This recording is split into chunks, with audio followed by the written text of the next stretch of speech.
கர்த்தருடைய பரிசுத்த நாமத்திற்கு மகிமை உண்டாகட்டும். இந்த அதிகாலை வேளையில் முதல் ஆராதனையில் பங்கு பெற்று தேவனுடைய நாமத்தை மகிமைப்படுத்த பிரயாசத்தோடு பல பட்டணங்களிலிருந்து பிரயாணப்பட்டு வந்திருக்கிற உங்கள் அத்தனை பேரையும் இயேசு கிறிஸ்துவின் நாமத்தில் வாழ்த்தி வரவேற்கிறேன். அற்புத இயேசு ஊழியத்தின் சார்பாக உங்களுக்கு நான் வாழ்த்துதலை பதிவு செய்து கொள்கிறேன். இந்த காலை செய்திக்கென்று தேவனுடைய ஆவியானவராலே திருவுள்ளம் பற்றப்பட்ட வார்த்தை பிரசங்கி எழுதின புஸ்தகம் 12ஆம் அதிகாரம் 800வது பக்கம். பிரசங்கி புஸ்தகம் 12வது அதிகாரம் 13வது 14வது வார்த்தை. 800வது பக்கம், பழைய ஏற்பாடு. பிரசங்கி புஸ்தகம் 12ஆம் அதிகாரம் 13வது 14வது வார்த்தை வாசிக்கலாம் சேர்ந்து. காரியத்தின் கடைத்தொகையை கேட்போமாக, தேவனுக்கு பயந்து அவர் கற்பனைகளை கைக்கொள், எல்லா மனுஷரு மேலும் விழுந்த கடமை இதுவே. ஒவ்வொரு கிரியையையும் அந்தரங்கமான ஒவ்வொரு காரியத்தையும் நன்மையானாலும் தீமையானாலும் தேவன் நியாயத்திலே கொண்டு வருவார். கர்த்தருடைய பரிசுத்த நாமத்திற்கு மகிமை உண்டாகட்டும். இந்த வேதாகமத்திலே அதிக ஞானம் பெற்ற ஒரு மனிதன் என்று சொல்லி எழுதப்பட்டிருக்கிற நபர் சாலமோன் ராஜா. அவருக்குத்தான் கர்த்தர் அனந்த ஞானத்தை கொடுத்தார். எல்லா பரிசுத்தவான்களும் வேதத்தில் இருக்கிறார்கள். அவர்களில் அதிக ஞானத்தை தேவனிடத்தில் பெற்றுக்கொண்ட ஒருவர் சாலமோன் ராஜா. அவர் எழுதின புஸ்தகம் நீதிமொழிகள் புஸ்தகம், பிரசங்கி புஸ்தகம், உன்னத பாட்டு புஸ்தகம். இது எல்லாமே சாலமோன் ராஜாவால் எழுதப்பட்ட புஸ்தகம்.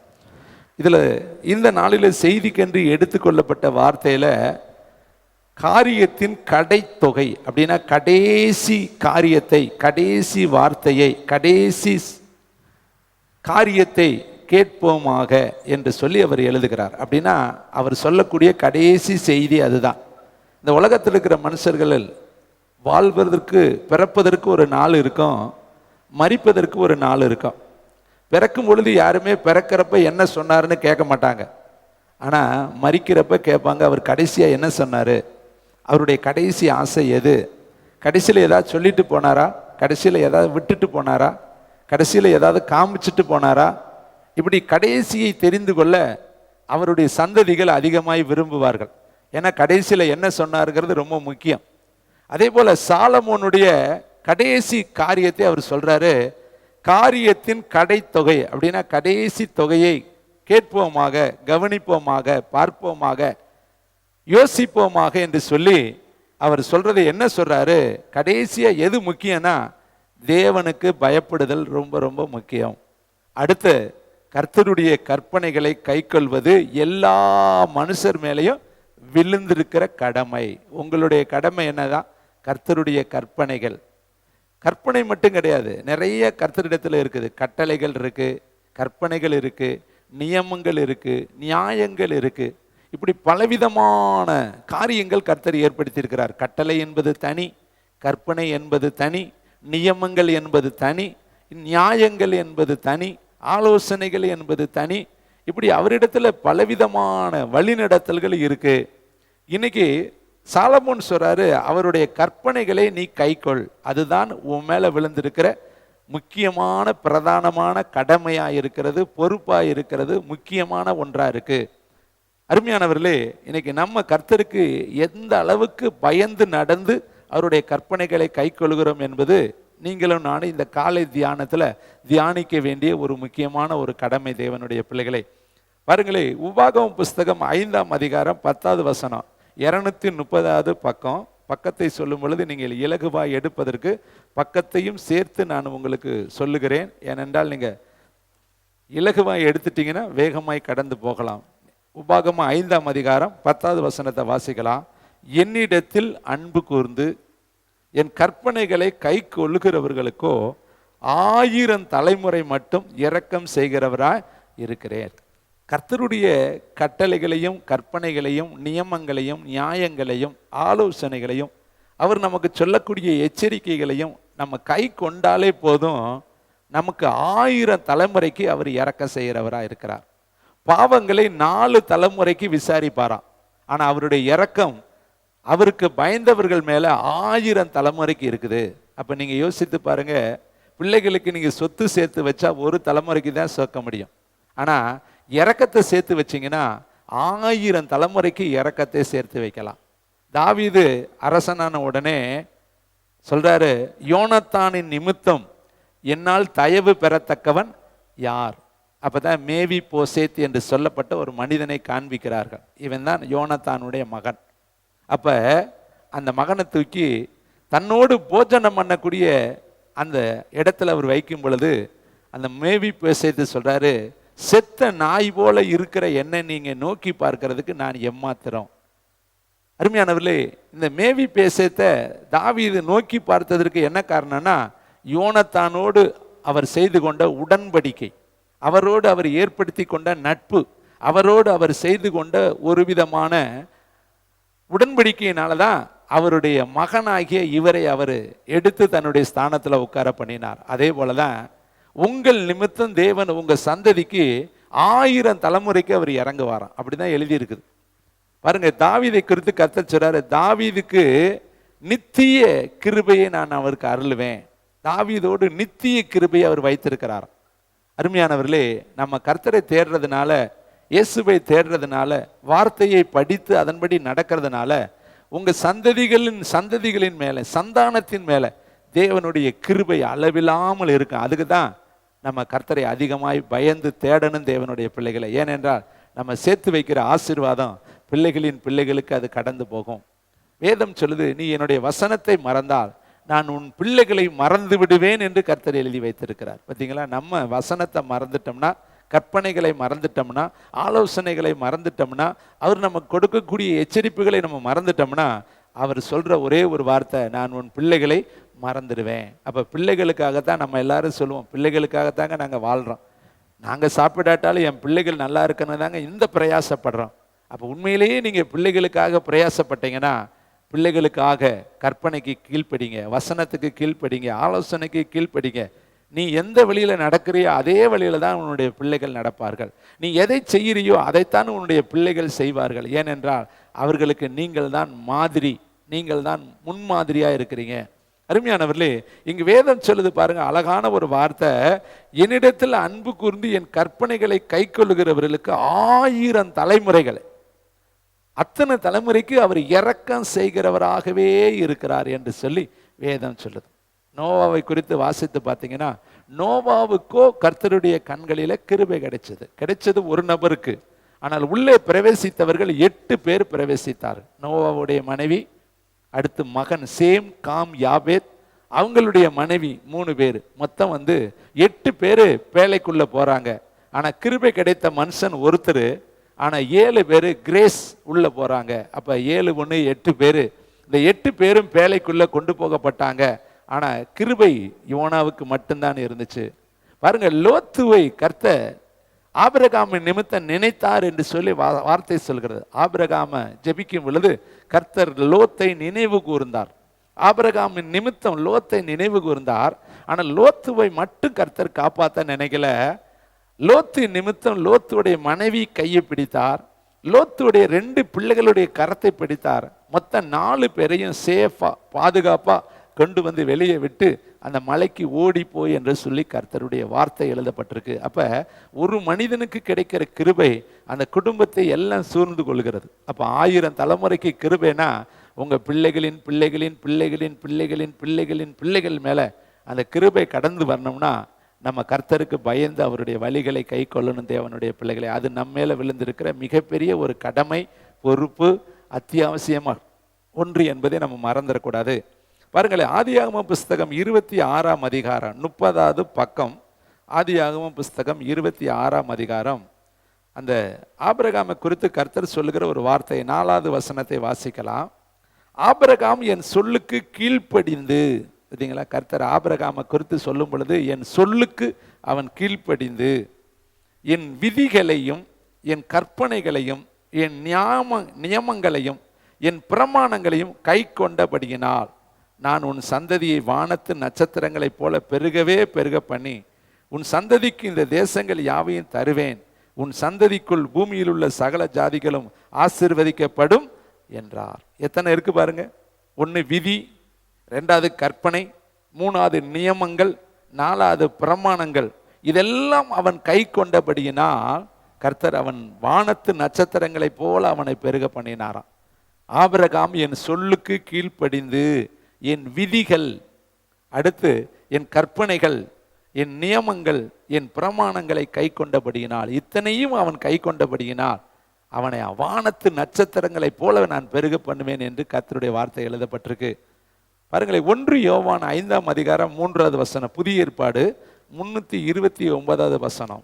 இந்த கற்பனைகள் எப்படி இருக்கிறது என்று யோவான், இயேசுவின் மார்பில சாய்ந்த யோவான் எழுதின நிருபம் 329வது பக்கம், 1 யோவான் 5ஆம் அதிகாரம் 3வது வசனம். நம் தேவனுடைய கற்பனைகளை கை கொள்வதே அவரிடத்தில் அன்பு கூறுவதா ஆகும். ஏன் இந்த கற்பனைகளை கை கொள்ளணும்? அவரை அன்பு கூறுகிறதற்கு அடையாளமே கற்பனைகளுக்கு கீழ்ப்படிவது தான், அவருடைய நியமங்களுக்கு கீழ்ப்படிவது தான், அவருடைய வசனங்களுக்கு கீழ்ப்படிவது தான். அவருடைய ஆலோசனைகளுக்கு கீழ்ப்படியும் பொழுது நம்ம என்ன செய்கிறோம் என்ற வார்த்தை சொல்கிறது, அவரை அன்பு கூறுகிறோம். யாருக்காகங்க இந்த ஊழியம் செய்கிறீங்க? அவர் மேலே வச்ச அன்பு. யாருக்காகங்க இந்த வேதத்தை படிக்கிறீங்க? அவர் என் மேலே வச்ச அன்பு இந்த வேதத்தில் இருக்கு, அதுக்காக நான் அன்பு கூர்ந்து அதை படிக்கிறேன். ஏன் இப்படி வாழ்றீங்க? அவர் மேலே நான் வச்ச அன்பினால வாழ்கிறேன். பவுல் சொல்றாரு, கிறிஸ்துவின் அன்பு என்னை நெருக்கி ஏவுகிறது. கர்த்தருடைய பெரிதான கிருபையினால இந்த 15 நாள் ஊழியத்திற்கு நம்முடைய பிள்ளைகள் தினந்தோறும் 8-10 பிள்ளைகள் போகிறாங்க. 8 பேர் அல்லது 10 பேர், 12 பேர் கூட போகிறாங்க. ஒரு தியாகத்தை நான் அவர்களிடத்தில் பார்த்தேன். எல்லாமே கூலி வேலை செய்கிறவங்க, ஏழை எளிய பிள்ளைகள். அவங்க வேலைக்கு போனால் தான் அவங்களுக்கு சம்பளம். எல்லாமே இங்கே யாருமே கவர்மெண்ட் ஸ்டாஃப் கிடையாது. எல்லாமே அன்றாடு வேலை செய்து தங்களுடைய வாழ்க்கையை நடத்தக்கூடிய ஏழை எளிய குடும்பத்தார்கள் தான். ஆனால் எல்லா பேருமே வேலையை என்ன பண்ணிட்டாங்க, விட்டுட்டு 15 நாள் வேலை நாங்கள் போகலையான்னு சொல்லிட்டு 15 நாள் ஊழியத்திற்கு தங்களை அர்ப்பணித்திருக்கிறாங்க. அது என்னுடைய இறுதியத்தை ரொம்ப தொட்டுச்சு. உண்மையிலேயே இந்த ஏழை பிள்ளைகளாக இருந்தாலும் தேவனை நேசிக்கிற பிள்ளைகளாக இருக்காங்க. ஒவ்வொரு நாளும் நான் வருவதற்கு முன்பாக இங்கே வந்துடுவாங்க. நான் இங்கே வந்து ஜெபிக்கிறேனோ இல்லையா, அவங்க வந்து ஊர் பேரை சொல்லியெல்லாம் ஜெபம் பண்ணுவாங்க. நாளைக்கு போகிறதுக்கு முன்னாடி இன்றைக்கே என்கிட்ட ஊரை கொடுத்துருவாங்க, இந்த ஊருக்கு நாங்கள் போகிறோம். நான் ஒரு ஆலோசனை தான் சொன்னேன், அவங்களுக்கு சாப்பாடு கொடுத்தா நல்லா இருக்கும்னு நான் ஆலோசனை தான் சொன்னேன். அதுக்காக நான் எந்த பிரயாசமே படலை. ஆனால் அந்த பிள்ளைகளையே என்ன பண்ணிட்டாங்க, சமைச்சு எடுத்து பாக்கெட் பண்ணி கொண்டு வந்து, ஐயா நீங்கள் சொன்னதுபடியே நாங்கள் செஞ்சுட்டோம். நாங்கள் இதுக்கெல்லாம் என்ன காரணம்னா, ஒன்று தேவன் மேலே அவங்க வச்சிருக்கிற அன்பு. கைத்தட்டி கர்த்தருக்கு நான். எந்த மனுஷனுக்கு பயந்து அவங்க செய்யலை, எந்த மனுஷன் அவங்கள புஷ் பண்ணலை, அதிகாரம் செலுத்தலை. ஆனால் தேவனுடைய வார்த்தைக்கு அவங்க பயந்து கீழ்ப்படிந்து அவங்க போயிட்டு வந்து சொன்ன ரிசல்ட் என் இருதயத்தை தொட்டுச்சு. அவங்க அனுப்பின அந்த செய்திகளை நான் பார்த்தேன். அங்கே வீடியோ எடுத்து எனக்கு அனுப்புவாங்க. எல்லாம் படுத்து கிடக்கிறவங்க, வியாதிக்காரங்க, நடக்க முடியாதவங்க, சப்பானிங்க, குருடர்கள், செவிடர்கள், அனாதைகளுக்கெல்லாம் இவங்க ஜெபம் பண்ணுறத அந்த வீடியோ எனக்கு அனுப்புவாங்க. அதைத்தான் நான் உங்களுக்கு அனுப்பி வைப்பேன். போயிட்டு வந்து அவங்க இருதயமெல்லாம் தொடப்பட்டு போச்சு. ஐயா இவ்வளவு பேர் தெருக்கல்ல இருக்கிறாங்களே, நம்ம இங்கே உட்காந்துக்கிட்டே இருக்கிறோமே, எத்தனை பேர் ரோட்டில் அனாதைகளாக கிடக்கிறாங்க பார்த்தீங்களா? அங்கே போனதுனால தான் அந்த பாரம். நேற்று அருமையான தம்பி பிளமின் ராஜாவை கூட நான் விசாரித்தேன், எப்படி தம்பி இருந்துச்சுன்னு. அவர் சொன்னார், நம்ம எவ்வளவோ பரவாயில்லைங்க, தெருக்களில் அத்தனை பேர் அனாதைகளாக இருக்காங்க, கைவிடப்பட்டு இருக்கிறாங்க, ஆதரவற்று இருக்காங்க, வியாதியோடு இருக்கிறாங்க, ஒரு வார்த்தை சொல்வதற்கு ஆள் இல்லை. ராத்திரி 1 மணிக்கு எனக்கு ஒரு தம்பி டீ கொண்டு வருவார், ஞாயிற்றுக்கிழமை தோறும். ராத்திரியும் வந்தார். வந்து தம்பிகிட்ட கேட்டேன், எப்படி தம்பி ஊழியர் இருந்துச்சுன்னு. அவர் சொன்னார், நான் போன இடத்துல ஒருத்தரை ஜெபம் பண்ணட்டான்னு கேட்டேன், பண்ணுங்கன்னு சொன்னார். நான் பண்ணி முடிச்சுட்டு கண்ணை திறக்கிறேன், என் காலடியில் விழுந்து கிடக்கிறார். எனக்கு இருதயமே நொறுங்கி போச்சு. அவ்வளவு அறியாத ஜனங்கள் இருக்காங்க, யார் சொல்கிறது? அதனால் நாங்கள் தொடர்ந்து போகிறோங்கிறாங்க. பார்த்தீங்களா? ஃபீல்டில் போனால் தாங்க தேவனுடைய அன்பு நமக்கு இன்னும் தெரியும். நம்ம நிழல்லே உட்காந்துருக்குறாங்க, வெளியில் கோடிக்கணக்கான ஜனங்கள் இயேசு யார் என்று தெரியாமல் வாழ்ந்து கொண்டு இருக்கிறாங்க. இங்கே வேதம் சொல்லுது பாருங்க, நாம் தேவனுடைய கற்பனைகளை கை கொள்வதே அவரிடத்தில் அன்பு கூறுவது ஆகும். அவருடைய கற்பனைகள் பாரமானவைகளும் அல்ல. நம்ம கஷ்டமான ஒன்றை கர்த்தர் நம்மகிட்ட சொல்லவே மாட்டார், இலகுவான ஒன்றை தான் சொல்லுவார். கஷ்டமானதே கிடையாது. என் நுகம் மிகவும் எளிது, அப்படிதான் கர்த்தர் சொல்லிருக்கார். வருத்தப்பட்டு பாரம் சுமக்கிறவர்களே நீங்கள் எல்லாரும் என்னிடம் வாருங்கள், நான் உங்களுக்கு இளைப்பாறுதல் தருவேன். என் நுகம் மிகவும் எளிது என்று கர்த்தர் எழுதி வைத்திருக்கிறார். இன்னொரு வார்த்தையை உங்கள் மத்தியில் வைக்க விரும்புகிறேன். இந்த கற்பனையினுடைய ஆழம் என்ன, கற்பனை கற்பனை என்று சொல்றாங்களே, இந்த கற்பனையினுடைய உண்மை தன்மை தான் என்ன என்று பவுலடிகள் தீமோத்தேயுக்கு எழுதுறாரு. 1 தீமோத்தேயு 1:5 285 பக்கம். 1 தீமோத்தேயு 1:5. தேங்க்யூ, வண்டர்ஃபுல் த ஹோலி ஸ்பிரிட். 285 பக்கம் எடுத்து கர்த்தருடைய நாமத்தை மகிமைப்படுத்துவோம். வாசிக்கலாமா? 86 பக்கம் வாசிக்கலாம். 1 தீமோத்தேயு 1:5.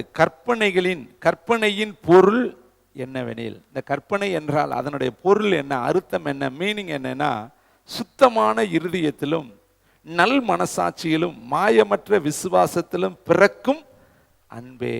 அப்ப கற்பனையினுடைய ஆழம் அன்பினால செய்யறதானே ஒழிய அதிகாரத்தினால செய்யறதுக்கிறார். நீங்க ஒவ்வொருவரும் அன்புக்கு கீழ்ப்படிஞ்சு கர்த்தருடைய ஊழியத்தை, கர்த்தருடைய திட்டத்தை, கர்த்தருடைய ஆலோசனையை, கர்த்தருடைய தீர்மானத்தை நம்ம நிறைவேற்றணும். இங்க வேதம் சொல்லுது, சிலர் நோக்காமல் வீண் பேச்சுக்கு இடம் கொடுத்து விலகி போகிறார்கள். தாங்கள் சொல்கிறது இன்னதென்றும் தாங்கள் சாதிக்கிறது இன்னதென்றும் அறியாதிருந்து நியாய பிரமாண போதகர்களாக இருக்க விரும்புகிறார்கள். அன்புதான் தேவன் நமக்கு காண்பிச்சுட்டு போன முன்மாதிரி. அதை விட பெருசு இந்த உலகத்துல ஒன்றுமே கிடையாது. அன்பைத்தான் கர்த்தர் நமக்கு மையப்படுத்தி காண்பித்து, அதனால கிறிஸ்துவின் அன்பு நம்மளை நெருக்கணும். அந்த அந்த ஆழமான அன்பு நமக்குள்ள இருந்தா அவரை போல நாமும் பட்டணங்கள் தோறும் தெருக்கள் தோறும் அவர் ஒரு நாள் கூட ஓய்வு எடுக்கல, கிறிஸ்துவனுடைய சுவிசேஷத்தை பிரசங்கித்தார். மத்தேயு புஸ்தகம் 7:24 24 26 11 பக்கம். அங்க அழகாய் கர்த்தர் சொல்கிற ஒரு அழகான கட்டளை சீசர்களுக்கு சொல்றாரு, நமக்கு சொல்றாரு. 11 பக்கத்தை எடுத்து மத்தேயு 7:24 26 2 வசனத்தை மட்டும் நம்ம உற்று பார்க்கலாம். ஆகையால் நான் சொல்லிய இந்த வார்த்தைகளை கேட்டு இவைகளின்படி செய்கிறவன் எவனோ அவனை கண்மலையின் மேல் தன் வீட்டை கட்டின புத்தியுள்ள மனுஷனுக்கு ஒப்பிடுவேன். வார்த்தையை கேட்டு அவைகளின் படி செய்கிறவன் எவனோ, கேட்டாலும் சரி, படித்தாலும் சரி, பார்த்தாலும் சரி. வெளிப்படுத்தல் எழுதுறாரு, கேட்கிறவர்களும் பாக்கியவான்கள், படிக்கிறவங்களும் பாக்கியவான்கள், கை கொள்கிறவர்களும் பாக்கியவான்கள். இங்க சொல்றாரு, நான் சொல்லி இந்த வார்த்தைகளை எல்லாம் கேட்டு இந்த வார்த்தைகளின்படி செய்கிறவன் எவனோ அவன் கண்மலையின் மேல் வீட்டை கட்டின புத்தியுள்ள மனுஷனுக்கு ஒப்பிடுவேன். அந்த மனுஷனுக்கு எத்தனை பிரச்சனை வந்தாலும் அது விழுகாது. அதுக்கு அடுத்த வார்த்தை 26 நான் சொல்லிய இந்த வார்த்தைகளை கேட்டு இவைகளின்படி செய்யாதிருக்கிறவன் எவனோ அவன் தன் வீட்டை மணலின் மேல் கட்டின புத்தி இல்லாத மனுஷனுக்கு ஒப்பிடுவேன். புத்தியுள்ள மனுஷன் வார்த்தையின்படி செய்கிறவன், புத்தி இல்லாத மனுஷன் வார்த்தையின்படி செய்யாதவன். புத்தியுள்ள ஸ்திரியும் வேதத்தில் இருக்கிறா, புத்தி இல்லாத ஸ்திரியும் வேதத்தில் இருக்கிறா. புத்தியுள்ள ஸ்திரி என்ன கொண்டுட்டு போனா, விளக்கு கொண்டு போனா, தீ வெட்டி கொண்டு போனா, 3மே கொண்டு போனா. புத்தி இல்லாத ஸ்திரி விளக்கு வச்சிருந்தா, தீ வெட்டி வச்சிருந்தா, பிளஸ் எண்ணெய் இல்லாமல் இருந்தார். எது எரியுமோ அது இல்லை, எரியக்கூடிய அந்த தன்மை அவளிடத்துல இல்லாதபடி வெறும் விளக்கு மட்டும் இருக்குது, தீப்பெட்டி மட்டும் இருக்குது. ஆனா எதை வச்சு எரிய வைக்கிறது? நம்முடைய வாழ்க்கையில அபிஷேகம் தான் நம்மளை எரிய வைக்கிறது. அவன் எரிந்து பிரகாசிக்கிற விளக்காயிருந்தான். நீங்கள் ஆவியினாலும் இரத்தத்தினாலும் ஜலத்தினாலும் அபிஷேகத்தினாலும் பிறவாவிட்டால் தேவனுடைய ராஜ்யத்தை காண மாட்டீங்க. யோவான் 3:3 சொல்றார், ஒருவன் மறுபடியும் பிறவாவிட்டால் தேவனுடைய ராஜ்யத்தை காண மாட்டான். அப்ப நம்ம மறுபடியும் பிறக்கணும்.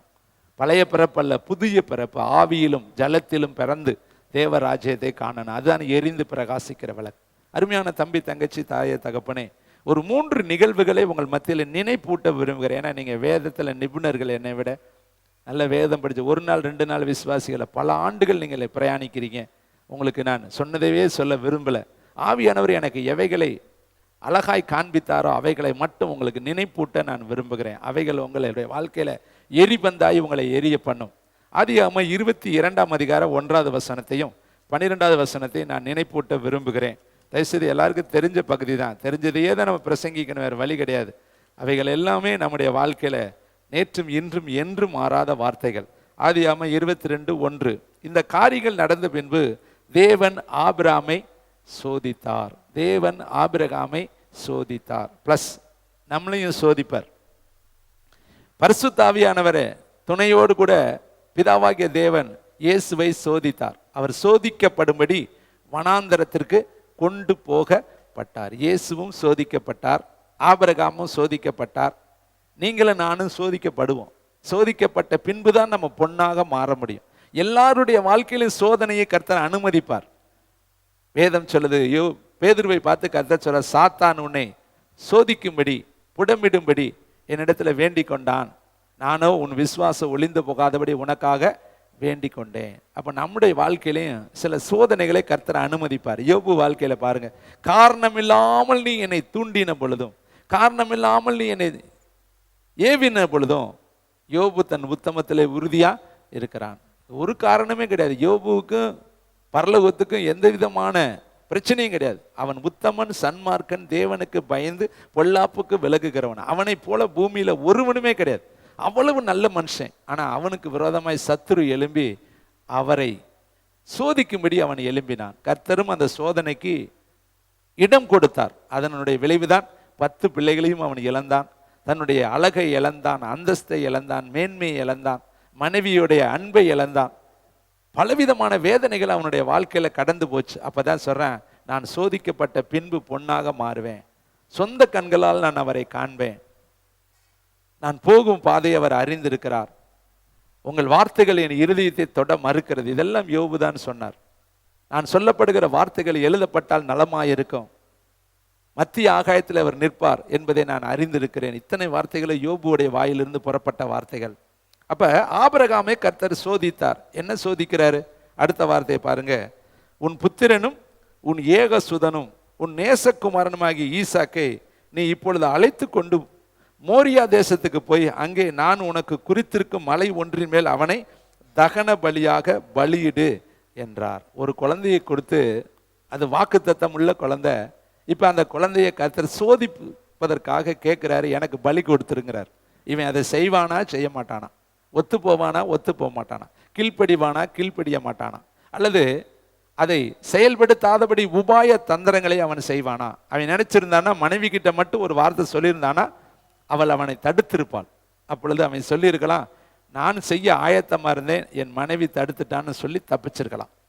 அல்லது வேலைக்காரர்களிடத்துல சொல்லியிருந்தால் வேலைக்காரர்கள் தடுத்திருப்பார்கள். அவன் வேலைக்காரர்களிடத்துல சொல்லி அல்லது தடுத்திருக்க அவன் நினைத்திருக்கலாம். அப்படியும் அவன் செய்யலை. மனைவி கிட்டையும் அவன் சொல்லலை.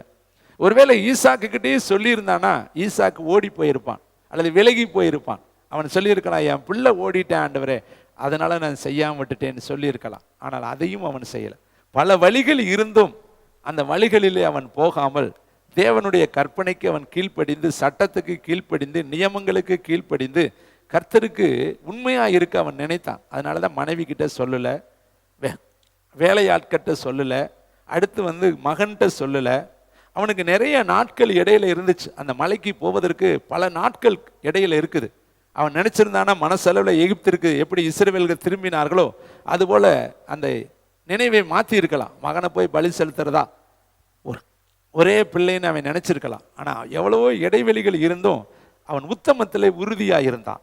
அந்த வார்த்தையை நீங்கள் வாசித்த பார்த்தா 12வது வசனம், அப்பொழுது அவர் பிள்ளையாண்டான் மேல் உன் கையை போடாதே, அவனுக்கு ஒன்றும் செய்யாதே, நீ அவனை புத்திரன் என்றும் உன் ஏக சுதன் என்றும் பாராமல் எனக்காக ஒப்பு கொடுத்தபடியினால் நீ தேவனுக்கு பயப்படுகிறவன் என்று இப்பொழுது அறிந்திருக்கிறேன். இவன் கீழ்ப்படிவானா கீழ்ப்படிய மாட்டானா, அதுதான் இந்த இடத்துல கொஸ்டின்.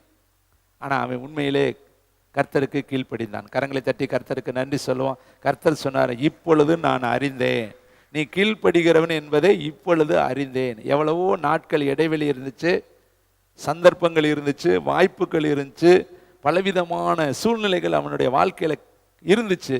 ஆனால் எந்த வழிகளையும் அவன் பின்பற்றாமல் சுத்த இருதயத்தோடு அவன் கீழ்ப்படிந்தான். வேதம் சொல்றது, சுத்த இருதயம் உள்ளவர்களுக்கு, இஸ்ரவேலர்களுக்கு தேவன் நல்லவராகவே இருக்கிறார். அப்ப நம்ம கற்பனைக்கு சுத்த இருதயத்தோடு கீழ்ப்படியும்.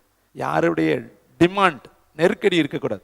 நான் சொல்றேன் நீங்க கீழ்ப்படியக்கூடாது, இன்னொருத்தர் சொல்றாங்கன்னு கீழ்ப்படியக்கூடாது. உங்களுக்கும் தேவனுக்கு இருக்கிற அந்த அன்பு இருக்கு இல்லையா, அன்பு தான் அது, பாரமானது அல்ல. அன்பு இருந்தா நம்ம அவருடைய கற்பனைகளை கை கொள்வோம். ஒரு 3 மனிதர்கள் எப்படி கற்பனையை கை கொள்ள மறந்தார்கள். தேவனால் அழைக்கப்பட்டவர்கள், கை கொண்டவங்க நிறைய பேர் இருக்காங்க. கை கொள்ள மறந்தவர்களை நான் நினைவுபடுத்தி நம்ம வாழ்க்கையிலையும் மறந்துடக்கூடாதுங்கிறதை உறுதிப்படுத்தி நான் செய்தி கொடுத்து முடிக்க விரும்புகிறேன். முதலாவது என்னாகம புஸ்தகம் 20ஆம் அதிகாரம் 8வது வசனம், 197வது பக்கம். ஏன்னா ஆசீர்வாத செய்தி நிறைய கேட்குறோம், எச்சரிப்பின் செய்தி தான் நமக்கு இந்த கடைசி காலத்தில் தேவை. ஏனென்றால் நாமும் எச்சரிக்கையோடு கடந்து போவதற்கு இந்த செய்திகள் நமக்கு வலுவூட்டும் என்று நான் நம்புகிறேன். கர்த்தர் அதற்கு உதவி செய்வாராக. 197வது பக்கம். Thank you wonderful holy spirit. என்னாகம புஸ்தகம் 20ஆம் அதிகாரம் 8வது வார்த்தை, நீ கோலை எடுத்துக்கொண்டு நீயும் உன் சகோதரனாகிய ஆரோனும் சபையாரை கூடி வரச் செய்து அவர்கள் கண்களுக்கு முன்பாக கண்மலையை பார்த்து பேசுங்கள். நல்லா கவனிக்கணும். மோசேக்கு ஆரோனுக்கும் கர்த்தர் கொடுத்த கற்பனை, கட்டளை, நியாயம், ஆலோசனை, சட்டம் எல்லாமே அப்படி எடுத்துக்கொள்ளலாம். என்ன செய்றாரு? பேசு, கண்மலையை பார்த்து பேசு. ஆனா இதே வார்த்தையை 17ஆம் யாத்திரையாம புஸ்தகம் 17ஆம் அதிகாரத்துல 6வது வசனத்தை நீங்க பார்த்தீங்கன்னா அங்க இதே கண்மலையை தான் ஆனா வேறு விதமாய் கர்த்தர் சொல்றார். அதையும் நீங்க நினைவுபடுத்திட்டு இங்க வந்துட்டா கரெக்டா இருக்கும். என்னாகமோ யாத்திரையாமோ 17ஆம் அதிகாரம். Thank you Lord Jesus.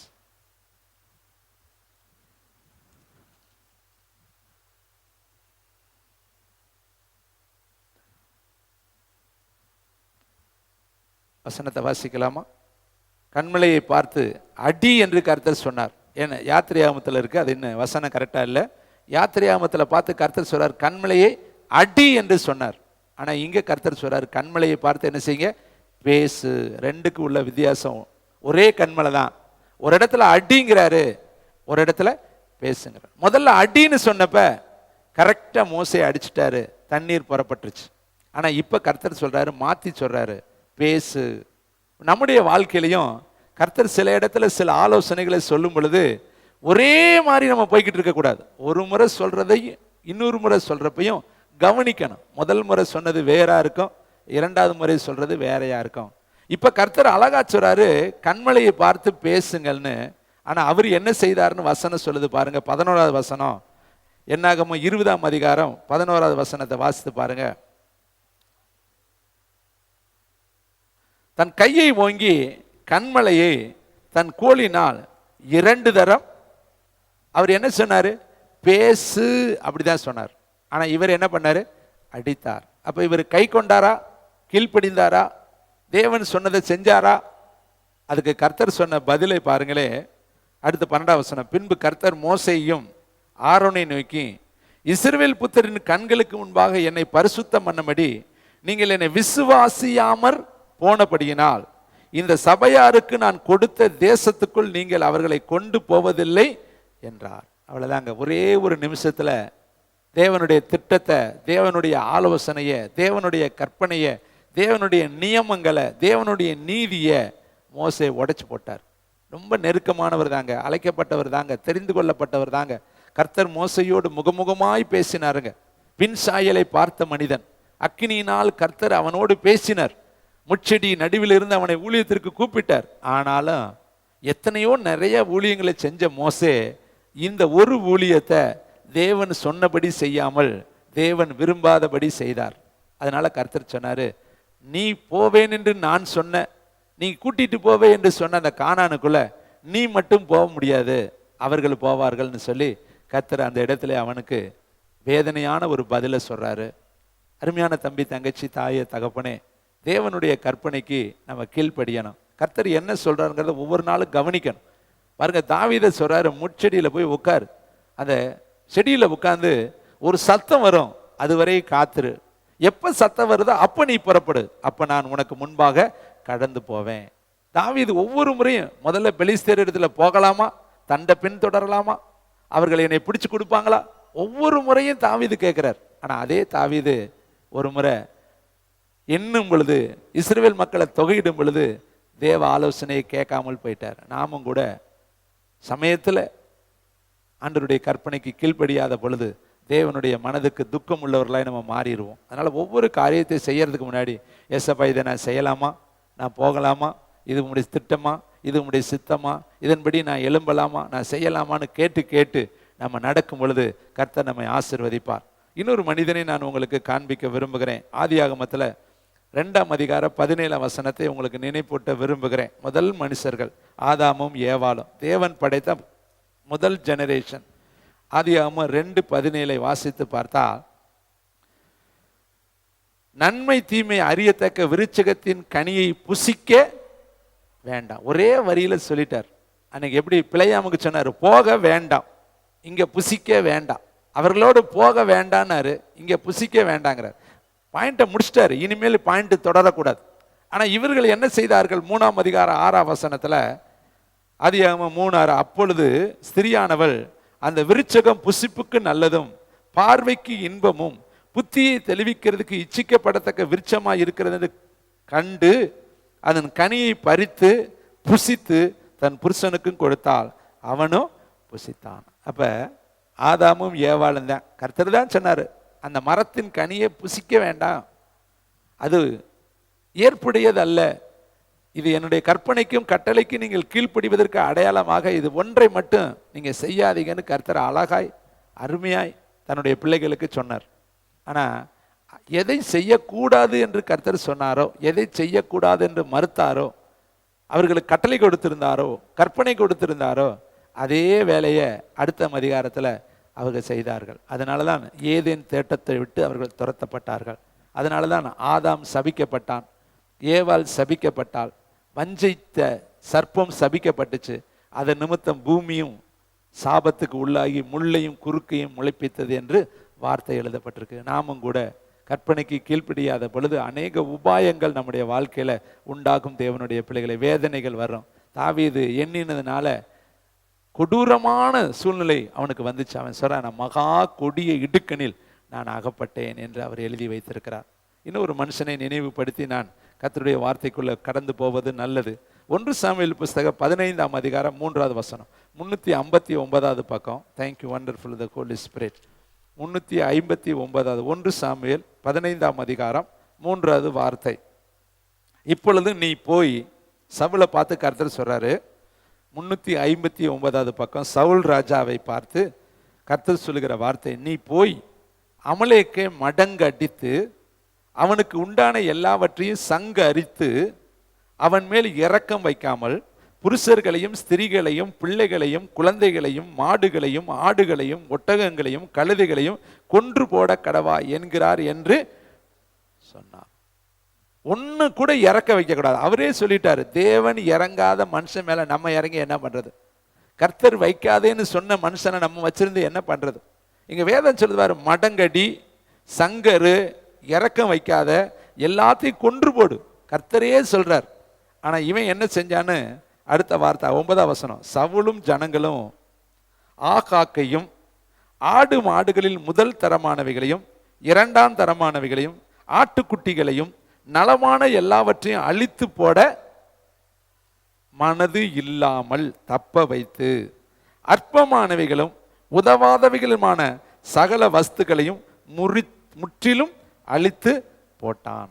அற்பமானவைகளையும் உதவாதவைகளையும் சகல வஸ்துக்களையும் முற்றிலும் அழித்து போட்டான். ஆனால் முதல் தரமானவைகளையும் 2ஆம் தரமானவைகளையும் ஆட்டுக்குட்டிகளையும் நலமான எல்லாவற்றையும் அழித்து போட மனதில்லாமல் இருந்தான். கர்த்தர் என்ன சொன்னாரு? இறக்கம் வைக்காத, எல்லாத்தையும் அழிச்சிருன்னு தானே சொன்னார். இன்னைக்கு நம்முடைய வாழ்க்கையிலையும் தேவன் எதெல்லாம் நம்மகிட்ட இருக்கக்கூடாதுன்னு சொல்றாரோ அதெல்லாம் நம்மகிட்ட இருக்கக்கூடாது தான். எதெல்லாம் விட்டுடுன்னு சொல்றாரோ அதை நம்ம விட்டுறணும். அதுல 1 2 வச்சுக்கிட்டு அதை அழிச்சு போட மனசு இல்லாம அதை நம்ம வீட்டுக்குள்ள வச்சிருந்தோம்னா தேவனுடைய ஆசீர்வாதம் நம்ம வாழ்க்கையில எப்படி வரும்? எதெல்லாம் விட்டுருன்னு சொன்னாரோ அதை விட்டுறணும். எதெல்லாம் வேண்டான்னு சொல்றாரோ அதை நம்முடைய வாழ்க்கையில வேண்டாம். எங்கெல்லாம் நிற்கக்கூடாதுன்னு சொன்னாரோ அந்த இடத்துல நம்ம நிற்கக்கூடாது.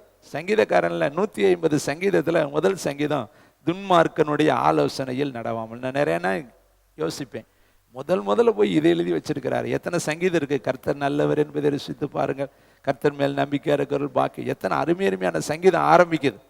ஆனா இந்த சங்கீதத்துல எடுப்புல முதல்ல துன்மார்க்கனை எழுதி வச்சிருக்கிறாரு. பாவிகளுடைய வழியில் பரியாசக்காரர் உட்காரும் இடத்தில் உட்காராமல். ஆனா எவ்வளவு முக்கியமான சத்தியம் தெரியுமா? நம்முடைய வாழ்க்கையில துன்மார்க்கர்கள், பரியாசக்காரர்கள், பாவிகள் நம்முடைய வாழ்க்கையில உள்ள வந்தா பரலோகத்துக்குள்ள நம்ம பிரவேசிக்க முடியாது. அதனாலதான் முதல் சங்கீதத்திலே அழகா இதை எழுதியிருக்கிறார், துன்மார்க்கனுடைய ஆலோசனை. நம்ம யாரிடத்துல ஆலோசனை கேட்கிறோம்?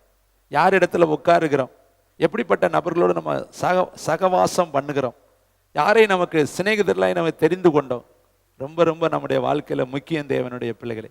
இவன் பாருங்க, முதல் ராஜா தேவன் தான் அவனை ஏற்படுத்தினார். அதுக்கு அடுத்து கர்த்தர் சொல்லுகிற வார்த்தை பாருங்களேன், 11ஆம் வசனம், நான் சவுலை ராஜாவாக்கினது எனக்கு மனஸ்தாபமாக இருக்கிறது, அவன் என் வண்ணை விட்டு திரும்பி என் வார்த்தைகளை நிறைவேற்றாமல் போனான்.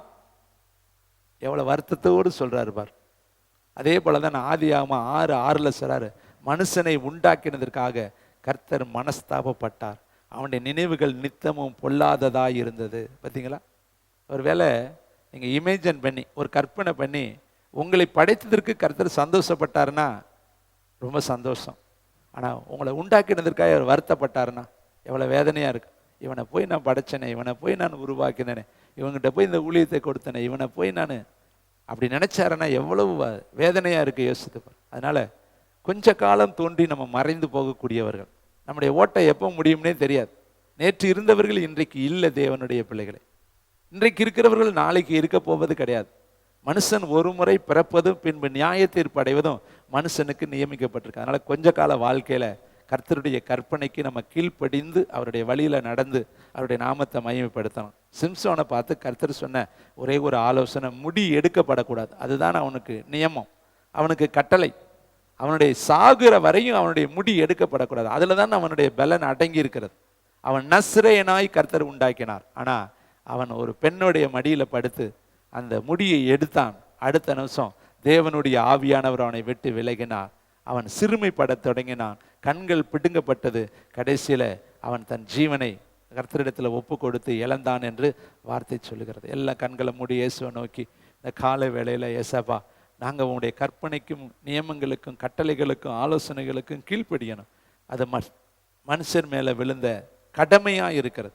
இது கட்டாயம் கிடையாது, கடமை. கட்டாயம் உங்கள் வாழ்க்கையில் செய்ய வேண்டிய ஒன்றே ஒன்று, கர்த்தருடைய கற்பனைக்கு நீங்கள் கீழ்ப்படியணும், நியமங்களுக்கு கீழ்ப்படியணும், ஆலோசனைகளுக்கு கீழ்ப்படியணும். அவர் உங்களுக்கு சொல்லக்கூடிய ஒவ்வொரு சத்தியத்துக்கும் நீங்கள் கீழ்ப்படிந்து நடந்தால்தான் தேவனுடைய ராஜ்யத்துக்குள்ளே நம்ம பிரவேசிக்க முடியும். அப்பொழுது தான் பரலோகம் நமக்கு திறக்கும். எல்லாம் முழங்கால் படியிட்டு திருவிருந்துக்கு ஆயத்தமாகலாம்.